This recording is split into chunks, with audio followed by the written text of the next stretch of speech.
Bakit ka ba nakikialam? Pinapangalagaan ka lang naman namin, ha? Bakit? Hindi ko naman kailangan pangangalagan nyo eh. At saka isa pa, hindi ko naman kayo kamag-anak ah. Teka. Ang sakit mo naman yata magsalita.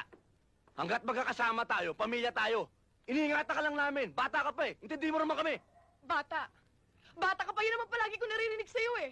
Malaki na ako, may isip na ako at alam ko lang ginagawa ko. Uy, kung makapagsalita ka, parang galing-galing mo na. Wala ka pang kaalam-alam dito sa mundo.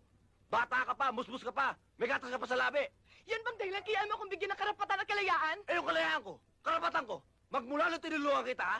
Nagulo na buhay ko. May mga baril sa akin, may sumasaksak sa akin, binugulpe ko. Lahat kamatayan Bakit ko. sinabi ko bang tulungan mo ako? Hindi!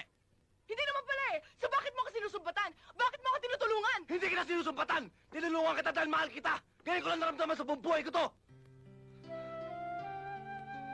Ang sarap palang magkaroon ng